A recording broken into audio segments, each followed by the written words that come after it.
ਉਹਨਾਂ ਦੇ ਲਈ ਧਰਮ ਦਾ ਮਤਲਬ ਹੈ ਚਰਚ ਤੇ ਸਟੇਟ ਜ਼ਾਹਰ ਹੈ ਉਹਨਾਂ ਦੇ ਲਈ ਇਹਦਾ ਮਤਲਬ ਹੈ ਪੋਲਿਟਿਕਸ ਕਿ ਵੀ ਜੇ ਇਹਨਾਂ ਨੇ ਸੈਪਰੇਟ ਕੀਤਾ ਧਰਮ ਔਰ ਚਰਚ ਔਰ ਸਟੇਟ ਇਹਦਾ ਮਤਲਬ ਇਹ ਹੈ ਕਿ ਵੀ ਇਹ ਦੋਨੋਂ ਹੀ ਅੱਡ-ਅੱਡ ਸ਼ੋਬੇ ਨੇ। ਉਹਨਾਂ ਨੇ ਕਿਹਾ ਕਿ ਜੀ ਇਹ ਤਾਂ ਰੂਹਾਨੀਅਤ ਦਾ ਰਸਤਾ ਹੈ, ਕਿਸੇ ਦਾ ਰੱਬ ਨਾਲ ਕੀ ਰਿਸ਼ਤਾ ਹੈ, ਕੋਈ ਮੰਨਦਾ ਹੈ ਨਹੀਂ ਮੰਨਦਾ ਉਹਦਾ ਸਿਆਸਤ ਦੇ ਨਾਲ ਜੋੜ ਕਿਉਂ ਹੋਣਾ ਚਾਹੀਦਾ।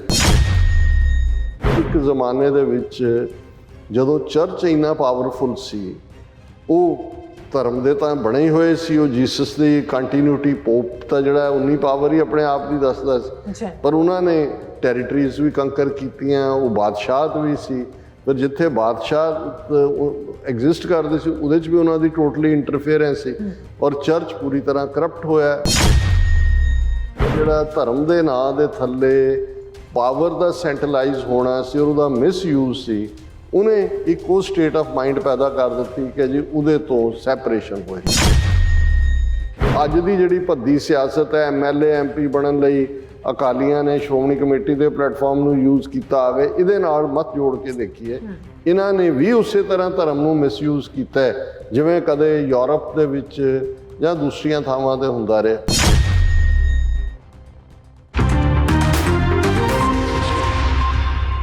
Viewers welcome back on programme. So viewers ਜਿਸ ਤਰ੍ਹਾਂ ਕਿ ਆਪਾਂ ਰੀਸੈਂਟਲੀ ਸ਼ੁਰੂ ਕੀਤਾ ਹੋਇਆ ਹੈ ਕਿ ਜਿਹੜੀ ਲਾਈਵ ਚੈਟ ਹੈ ਉਸ ਬਾਰੇ ਆਪਾਂ ਡਿਸਕਸ ਕਰਦੇ ਹਾਂ ਔਰ ਜਿਹੜੇ ਆਪਣੇ ਵਿਊਅਰਸ ਵੱਲੋਂ ਜਿਹੜੇ ਕੁਐਸਚਨ ਵੀ ਪੁੱਛੇ ਜਾਂਦੇ ਉਹਨਾਂ ਬਾਰੇ ਵੀ ਆਪਾਂ ਜਿਹੜੇ ਈਮੇਲ ਰਾਹੀਂ ਆਉਂਦੇ ਨੇ ਉਹ ਵੀ ਆਪਾਂ ਡਿਸਕਸ ਕਰਦੇ ਹਾਂ। ਸੋ ਸਾਡੇ ਇੱਕ ਵਿਊਅਰ ਕੋਲੋਂ ਸਵਾਲ ਪੁੱਛਿਆ ਗਿਆ ਹੈ ਕਿ ਸਿੱਖ ਮਜ਼ਹਬ ਵਿੱਚ ਜਿਹੜੀ ਧਰਮ ਅਤੇ ਸਿਆਸਤ ਕਿਉਂ ਇਕੱਠੇ ਜਿਹੜੇ ਰੱਖੇ ਗਏ ਹਨ ਔਰ ਧਰਮ ਦਾ ਜਿਹੜਾ ਸੰਬੰਧ ਆ ਰੱਬ ਨਾਲ ਮੇਲ ਦਾ ਹੁੰਦਾ ਹੈ ਔਰ ਇਸ ਵਿੱਚ ਸਿਆਸਤ ਦਾ ਕੰਮ ਕੀ ਹੈ। ਸੋ ਇਸ ਬਾਰੇ ਆਪਾਂ ਗੱਲਬਾਤ ਕਰਨ ਜਾ ਰਹੇ ਹਾਂ। ਸੋ ਅਸੀਂ ਚਾਹਾਂਗੇ ਕਿ ਤੁਸੀਂ ਇਸੇ ਤਰ੍ਹਾਂ ਬਣੇ ਰਹਿਣਾ, ਦੇਖਣ ਸੁਣਨੇ ਲਿਖਣ ਲਈ ਤੁਹਾਡਾ ਸਭ ਦਾ ਬਹੁਤ ਸ਼ੁਕਰੀਆ ਜੀ। ਡਾਕਟਰ ਸਾਹਿਬ ਕੀ ਵਿਚਾਰਾਂ?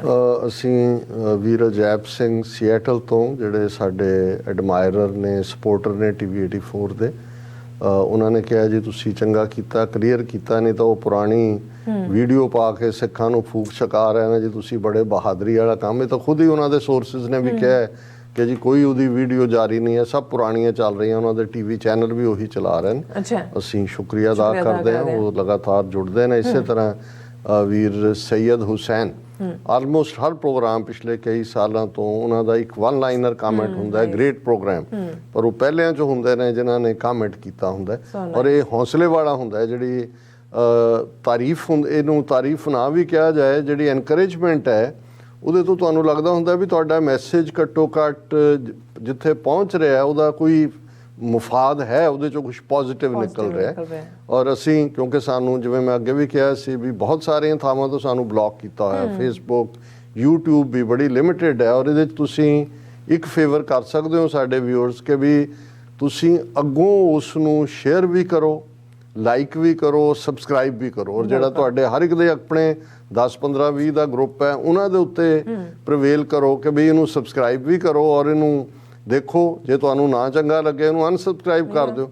ਉਹਦੇ ਨਾਲ ਇੱਕ ਤਾਂ ਜਿਹੜਾ ਸਾਡਾ ਮੇਨ ਮਕਸਦ ਹੈ ਕਿ ਮੈਸੇਜ ਪਹੁੰਚਣਾ ਚਾਹੀਦਾ ਉਹ ਪਹੁੰਚਦਾ ਹੈ। ਸੈਕੰਡਲੀ YouTube ਜਾਂ ਦੂਸਰੇ ਰਾਹੀਂ ਤੁਹਾਡੀ ਥੋੜ੍ਹੀ ਬਹੁਤ ਜਿਹੜੀ ਹੈ ਉਹ ਫਾਈਨੈਂਸ਼ੀਅਲ ਹੈਲਪ ਵੀ ਹੋ ਜਾਂਦੀ ਹੈ।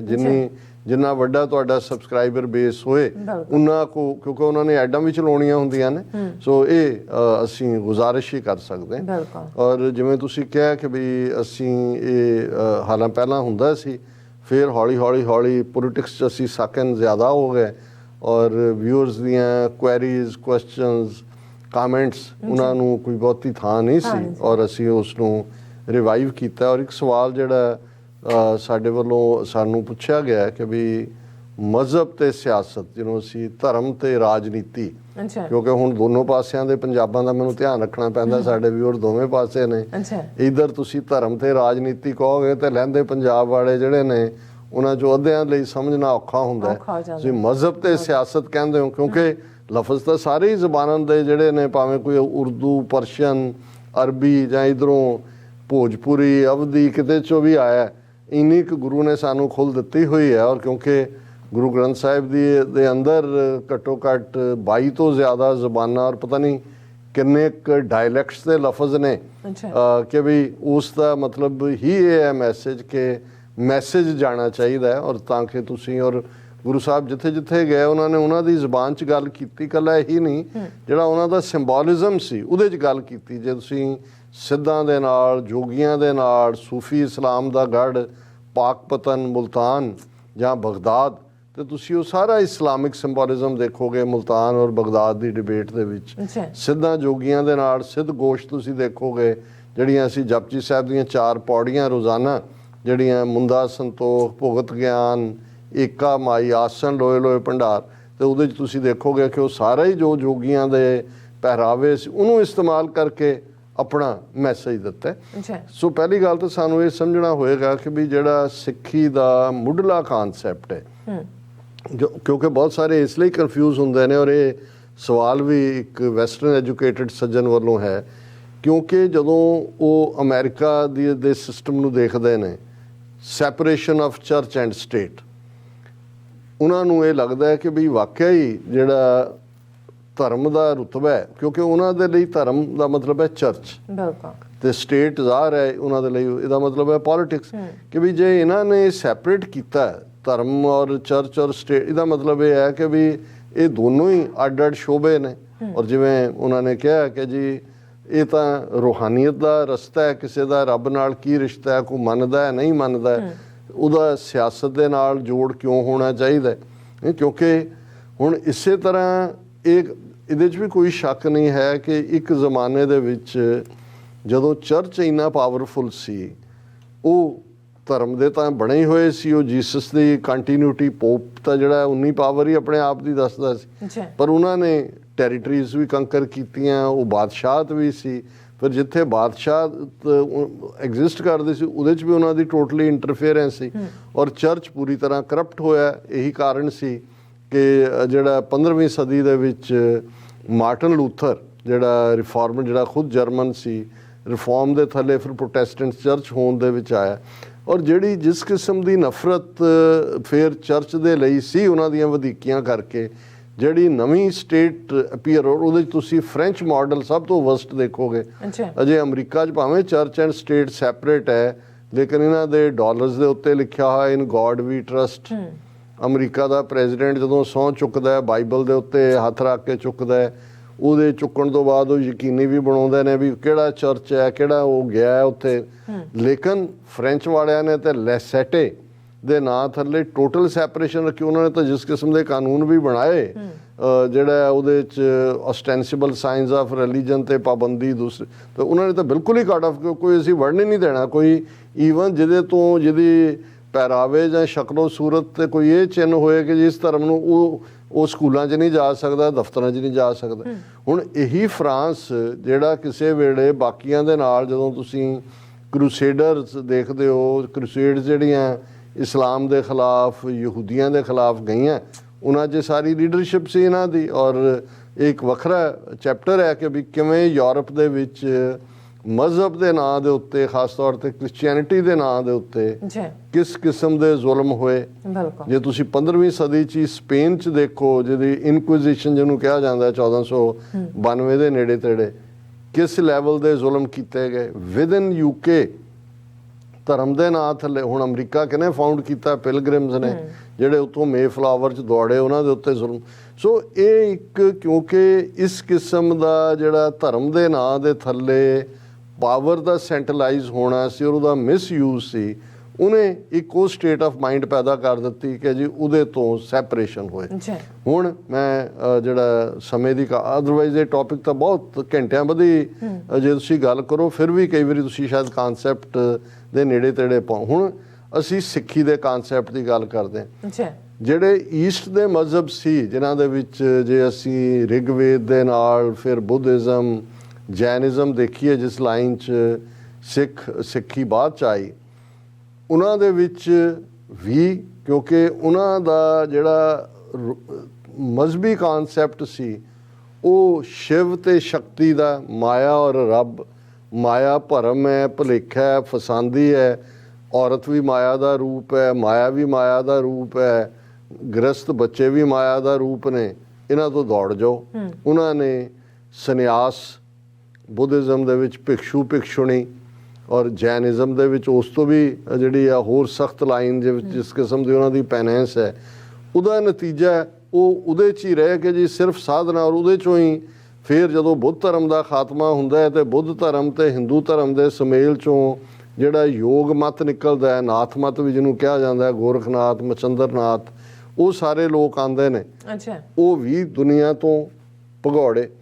ਹੁਣ ਅਸੀਂ ਜੇ ਗੁਰੂ ਨਾਨਕ ਸਾਹਿਬ ਦੀ ਫਿਲਾਸਫੀ ਨਾਲ ਇਹਨੂੰ ਸਮਝਣ ਦੀ ਕੋਸ਼ਿਸ਼ ਕਰੀਏ, ਪਹਿਲੀ ਗੱਲ ਤਾਂ ਇਹਨੂੰ ਅੱਜ ਦੀ ਜਿਹੜੀ ਭੱਦੀ ਸਿਆਸਤ ਹੈ, MLA MP ਬਣਨ ਲਈ ਅਕਾਲੀਆਂ ਨੇ ਸ਼੍ਰੋਮਣੀ ਕਮੇਟੀ ਦੇ ਪਲੇਟਫਾਰਮ ਨੂੰ ਯੂਜ਼ ਕੀਤਾ ਆ ਗਏ, ਇਹਦੇ ਨਾਲ ਮਤ ਜੋੜ ਕੇ ਦੇਖੀਏ।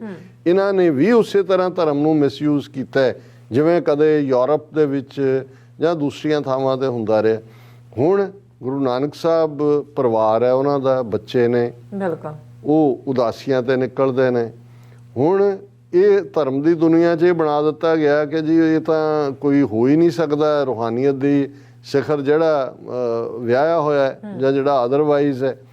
ਔਰ ਗੁਰੂ ਸਾਹਿਬ ਨੇ ਇਸ ਨੂੰ ਕਿਵੇਂ, ਔਰ ਮੈਂ ਉਹੀ ਡਾਇਲੌਗ ਭਾਈ ਗੁਰਦਾਸ ਜੀ ਨੇ ਜਿਹਨੂੰ ਡਿਸਕ੍ਰਾਈਬ ਕੀਤਾ ਕਿ ਜਦੋਂ ਗੁਰੂ ਨਾਨਕ ਸਾਹਿਬ ਸਿੱਧਾਂ ਨੂੰ, ਜਿਹੜੇ ਉਸ ਵੇਲੇ ਦੇ ਮੰਕ ਨੇ, ਦੁਨੀਆ ਤੋਂ ਦੌੜੇ ਹੋਏ ਨੇ ਪਰ ਰਿੱਧੀਆਂ ਸਿੱਧੀਆਂ ਦੇ ਮਾਲਕ ਨੇ, ਕੁਛ ਨਾ ਕੁਛ ਮਿਰੈਕਲਸ ਔਰ ਦੂਸਰਾ ਉਹਨਾਂ ਦੇ ਕੋਲ ਹੈ, ਤੇ ਉਹ ਪੁੱਛਦੇ ਨੇ ਕਿ ਸਿੱਧ ਪੁੱਛਣ ਸੁਣ ਬਾਲਿਆ ਮਾਤ ਲੋਕ ਵਿੱਚ ਕਿਆ ਵਰਤਾਰਾ।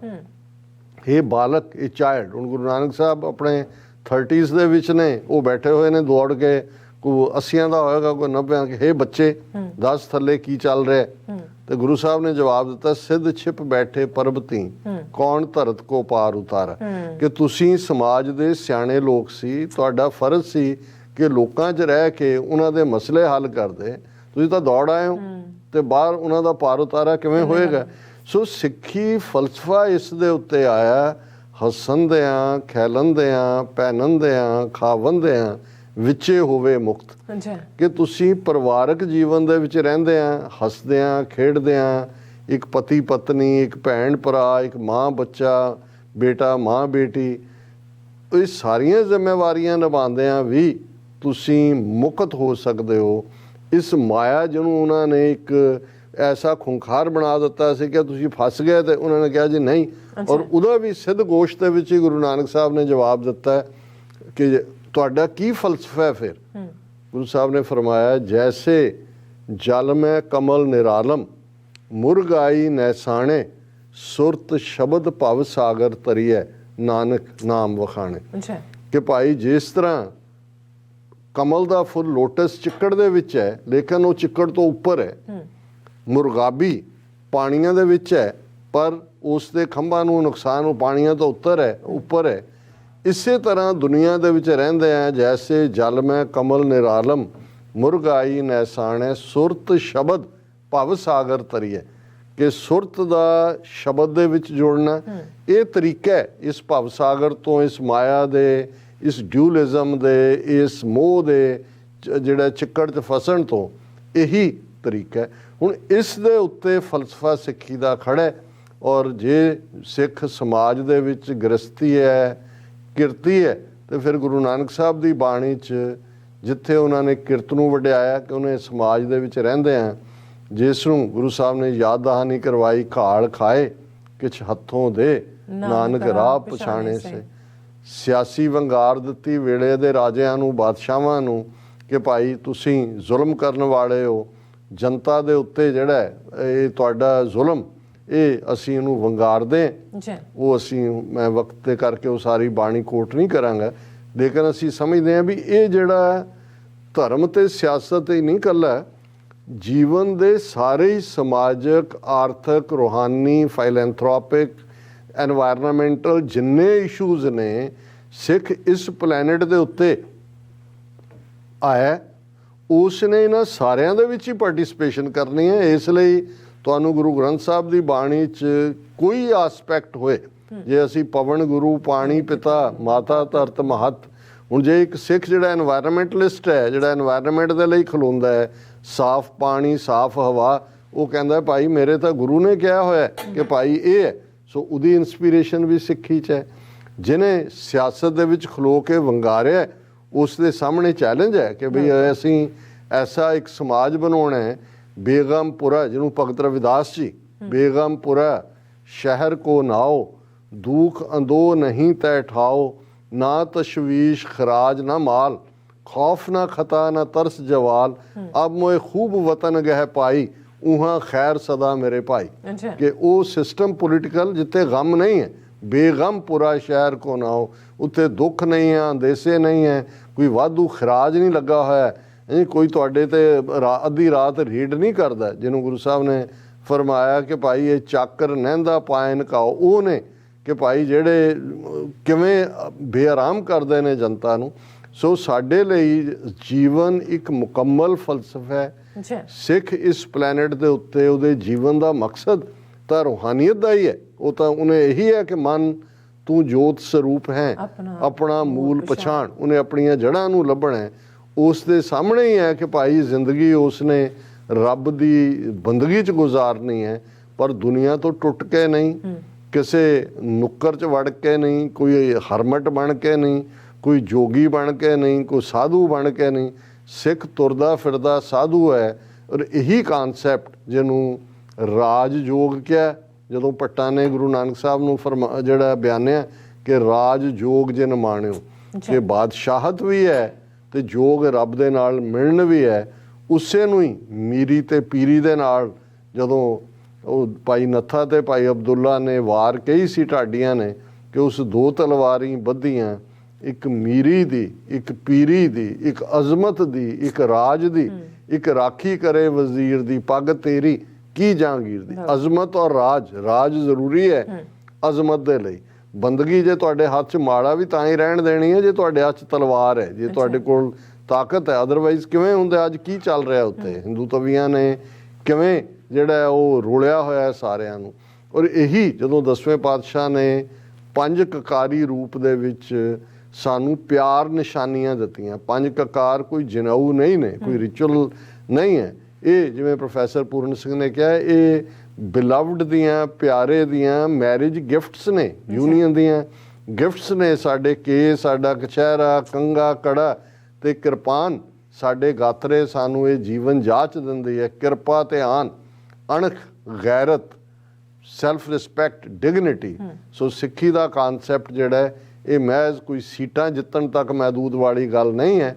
ਸਿੱਖ ਇਸ ਧਰਤੀ ਦੇ ਉੱਤੇ ਅਕਾਲ ਪੁਰਖ ਦੀ ਫੌਜ ਦਾ ਇੱਕ ਸਿਪਾਹ ਸਲਾਰ ਹੋਣ ਦੇ ਨਾਤੇ ਸੰਤ ਸਿਪਾਹੀ ਦਾ ਰੂਪ ਹੈ, ਜਿਹਦਾ ਮਤਲਬ ਹੈ ਕਿ ਇਹ Sikh should have the wisdom of a saint and the courage of a soldier, ਕਿ ਉਸ ਦੇ ਅੰਦਰ ਇੱਕ ਸੰਤ ਵਾਲੀ, ਫਕੀਰ ਵਾਲੀ ਸਿਆਣਪ, ਠਹਿਰਾ, ਸਹਿਜ ਤੇ ਇੱਕ ਫੌਜੀ ਵਾਲਾ ਉਸ ਦੇ ਅੰਦਰ ਹੌਸਲਾ, ਜ਼ੁਲਮ ਨੂੰ ਵੰਗਾਰਨਾ, ਚੈਲੰਜ ਨੂੰ ਵੰਗਾਰਨਾ। ਇਸ ਲਈ ਜਦੋਂ ਕੋਈ ਸਿੱਖਾਂ ਦੇ ਕਿਰਦਾਰ ਨੂੰ ਦੇਖਦਾ ਸੀ ਜਾਂ ਦੇਖਦਾ ਤੇ ਉਹ ਇਹ ਲਫ਼ਜ਼ ਜ਼ਰੂਰ ਕਹਿੰਦਾ, ਯਾਰ ਇਹ ਲੋਕ ਕਿਸ ਮਿੱਟੀ ਦੇ ਬਣੇ ਹੋਏ ਨੇ। ਹੁਣ ਇਹ ਮਿੱਟੀ ਦਾ ਬਣਨਾ ਇਹੀ ਹੈ ਕਿ ਇਸ ਮਿੱਟੀ ਨੂੰ 10 ਗੁਰੂ ਸਾਹਿਬਾਨ ਨੇ ਗੁੰਦਿਆ, ਉਸ 'ਚੋਂ ਗੁੰਦ ਕੇ ਫਿਰ ਉਹ ਭਾਂਡਾ ਤਿਆਰ ਕੀਤਾ ਜਿਹੜਾ ਖਾਲਸੇ ਦਾ ਰੂਪ ਹੈ। ਖਾਲਸਾ ਅਕਾਲ ਪੁਰਖ ਕੀ ਫੌਜ, ਪ੍ਰਗਟਿਓ ਖਾਲਸਾ ਪਰਮਾਤਮ ਕੀ ਮੌਜ। ਜੀ ਰਾਜ ਸਾਹਿਬ, ਤੁਹਾਡਾ ਬਹੁਤ ਬਹੁਤ ਧੰਨਵਾਦ। ਸਾਥ ਲੈਣਾ ਬ੍ਰੇਕ। ਵਿਊਅਰਸ ਤੁਸੀਂ ਕਿਤੇ ਨਹੀਂ ਜਾਣਾ, ਮਿਲਦੇ ਹਾਂ ਆਫਟਰ ਦਿਸ ਸ਼ਾਰਟ ਬ੍ਰੇਕ।